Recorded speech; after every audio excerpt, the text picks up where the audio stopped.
सिद्धार्थ तप तपस्या कर रहे हैं, तभी 5 तपस्वी भी उनके पास आते हैं। 5 तपस्वी सिद्धार्थ के पास आते हैं।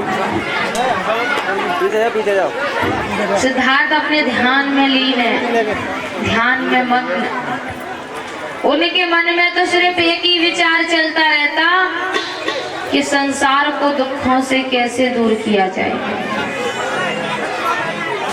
संसार में जो दुख हैं उसे कैसे दूर किया जाए। ऐसा कौन सा मार्ग है जिससे संसार के सभी दुख दूर हो जाए। सिर्फ एक ही बात, और मन में ये भी सोचते कि मैं अंतिम ज्ञान खोज कर ही वापस जाऊंगा, भले ही मेरा शरीर मिट्टी में क्यों ना मिल जाए।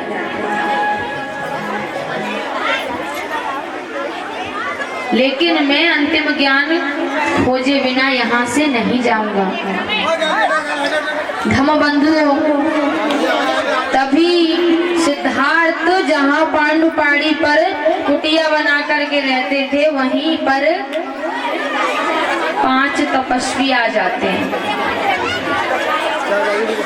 5 तपस्वी आ जाते हैं धम्मबंधु, और सिद्धार्थ गौतम के आगे हाथ जोड़ करके खड़े हो जाते हैं। सुना नहीं है किसी को भाई? दृश्य ही दृश्य। धम्मबंधुओं, सिद्धार्थ गौतम को प्रणाम किया। सिद्धार्थ गौतम ने अपने नेत्र खोले, तभी एक कहने लगा, मैं भद्रक हूँ,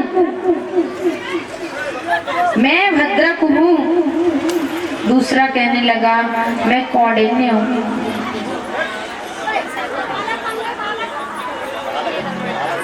मैं अश्वजित हूँ।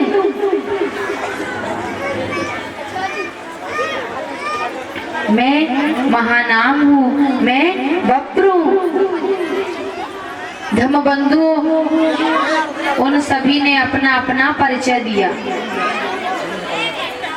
धम्मबंधुओं, वर्षा के 4 महीने व्यतीत हो जाने पर उनका मन तपस्या में नहीं लगा। कहने लगे, हमने ये बहुत जाप ताप तपस्या कर लिए। तभी कौड़े ने कहने लगा कि हमें कोई योग्य गुरु देखना चाहिए। वो कहने लगा कि मैंने आडार कलाम का बहुत नाम सुना है, कहा जाता है कि उनके बहुत से शिष्य हैं। धम्मबंधु, वे 5 तपस्वी और सिद्धार्थ मुनि भी आडार कलाम के पास जाते हैं। आडार कलाम के पास जो शिक्षा थी वो सभी तपस्वियों को सिखा दी। धम्मबंधु, अंत में सिद्धार्थ गौतम ने एक प्रश्न किया कि मुझे ये बताओ कि संसार के दुखों से कैसे बचा जा सकता है। आडार कलाम कहने लगे, मैंने आज तक कोई ऐसा मार्ग नहीं खोज पाया है। धम्मबंधुओं, तभी सिद्धार्थ मुनि उनको प्रणाम करके चल दिए। तभी वो लोग रामपुत्र उद्रक के यहाँ पहुंचे हैं। उन्होंने भी सभी ध्यान करने की विधि सीख ली। धम्मबंधु, लेकिन वही प्रश्न सिद्धार्थ मुनि ने फिर रामपुत्र उद्रक से किया। रामपुत्र उद्रक कहने लगे, आज तक मैंने ऐसा कोई मार्ग नहीं खोज पाया, मैं भी इसी मार्ग की खोज में हूँ। धम्मबंधु, वो सभी वहां से आ जाते हैं और निरंजना नदी के किनारे उर्वेला नामक स्थान पर आकर के सभी ठहर गए।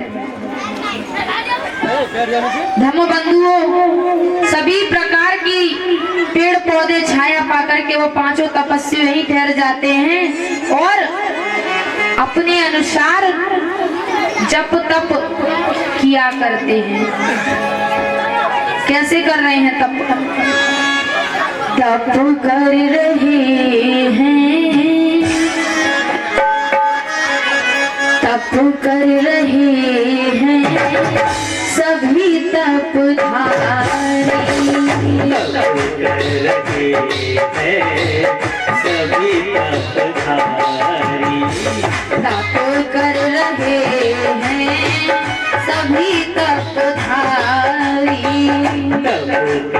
रहे हैं सभी तपधारी। तप कर रहे हैं सभी तपधारी। तप कर रहे हैं सभी तपधारी। सत्य खोजने बैठे जीवन धारी।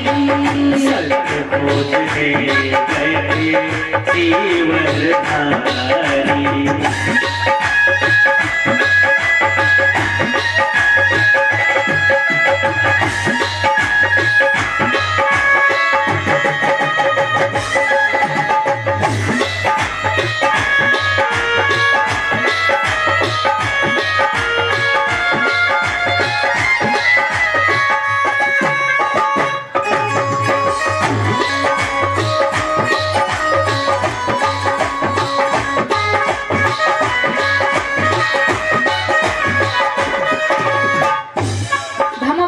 सभी तपस्वी धीरे धीरे धीरे धीरे तपस्या करते हैं। तपस्या के पहले चक्र में वो लोग एक दिन व्यतीत हो जाने के बाद एक बार भोजन किया करते थे। दूसरे चक्र में 2 दिन व्यतीत हो जाने के बाद भोजन किया करते थे। तीसरे चक्र में 3 दिन व्यतीत हो जाने के बाद भोजन किया करते थे। धीरे धीरे 4 दिन बाद, 5 दिन बाद धम्मबंधु धीरे धीरे धीरे धीरे करके उन्होंने बिरला आहार 1 वर्ष तक किया और उन्होंने वो त्याग कर स्वल्प आहार करना शुरू कर दिया। पीड़ा उठाए वो तो तन को सुखाए। पीड़ा उठाए वो तो तन को सुखाए।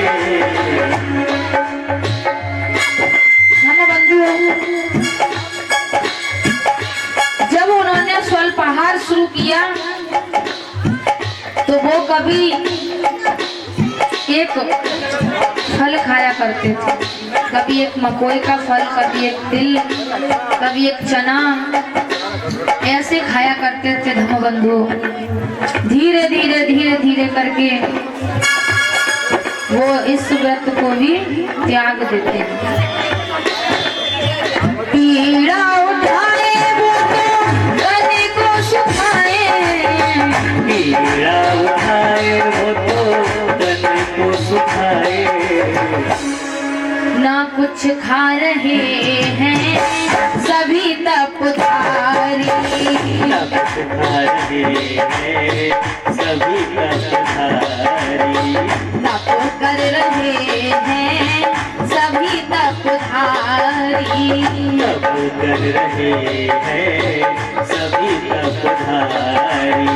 तप कर रहे हैं सभी तपधारी।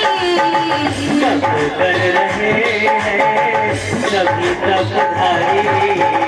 सत्य खोजने बैठे जीवन धारी।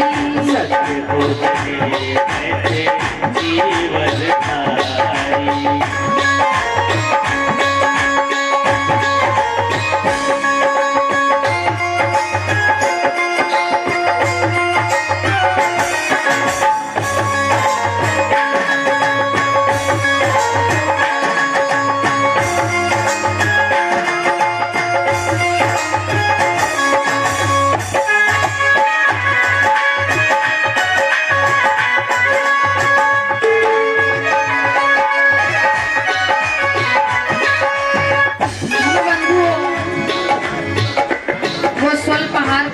करके धीरे धीरे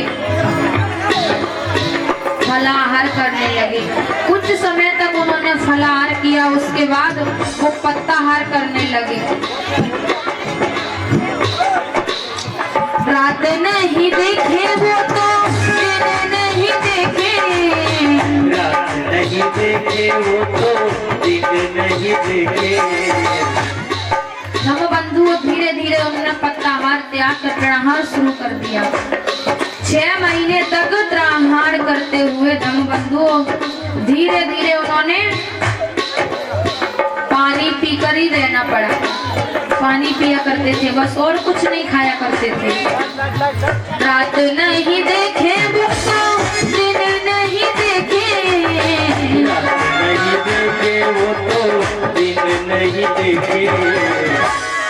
ब्रह्मचर्य धारण करे तपधारी।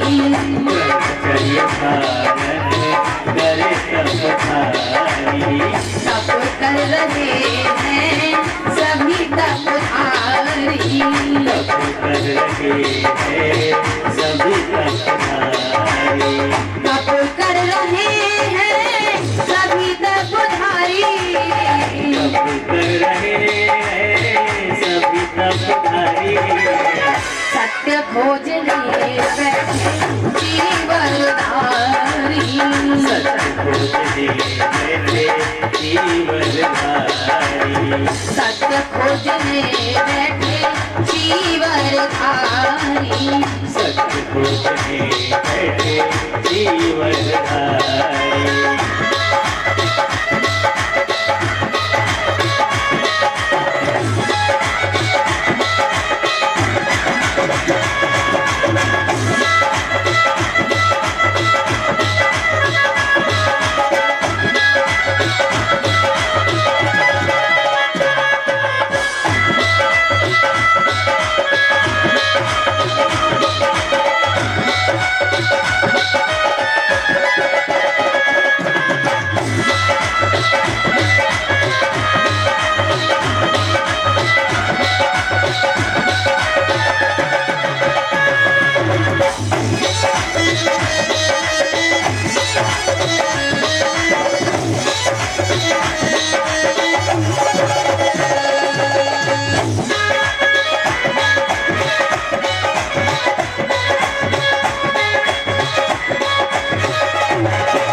धीरे धीरे उन्होंने पानी पीना भी बंद कर दिया और वो क्या करने लगे, केवल हवा खा करके रहने लगे।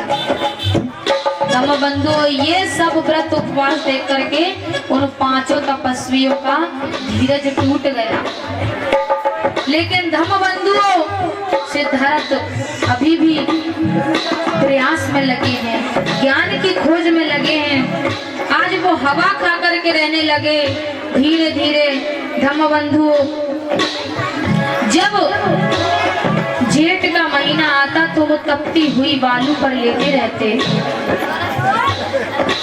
और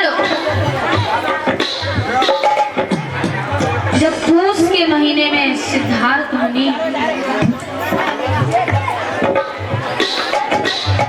ठंडे पानी से नहाते थे धम्मबंधु, और बारिश के समय में कीचड़ में लेटे रहते। मन को टिकाए वो तो ध्यान लगाए। मन को सफाए वो तो ध्यान लगाए। मन को टिकाए वो तो ध्यान लगाए। मन को सिखाए वो तो ध्यान लगाए। करे साधना वो बन के पुजारी। करे साधना वो बन के पुजारी। करे साधना वो बन के पुजारी।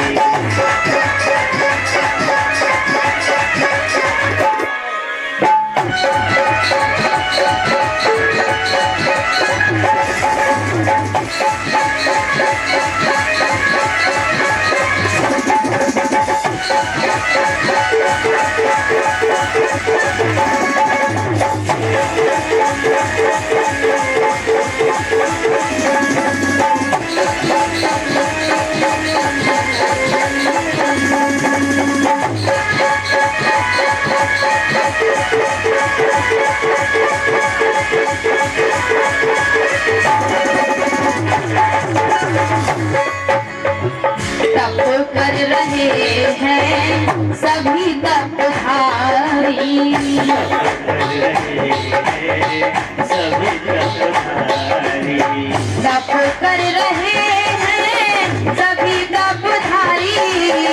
तप कर रहे हैं सभी तपधारी। सत्य खोजने बैठे जीवनधारी। सत्य खोजने बैठे जीवनधारी।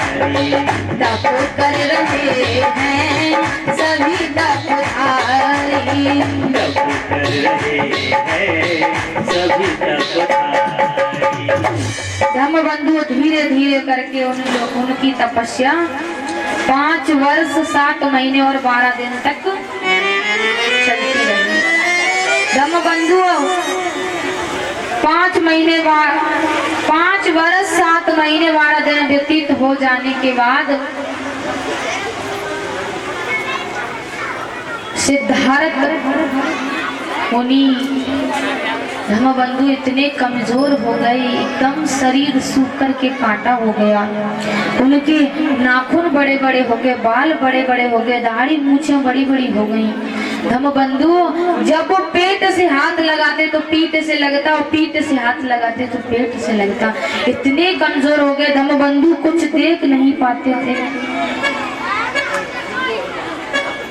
धुंधला धुंधला आंखों से दिखता, ज्यादा देर तक खड़े नहीं हो पाते, ज्यादा दूर तक चल नहीं पाते थे। एक दिन सिद्धार्थ मुनि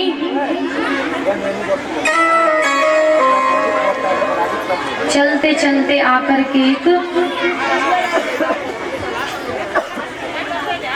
वृक्ष के तने से टिक करके बैठ जाते हैं। धम्मबंधु तभी उनके कानों में एक आवाज आई,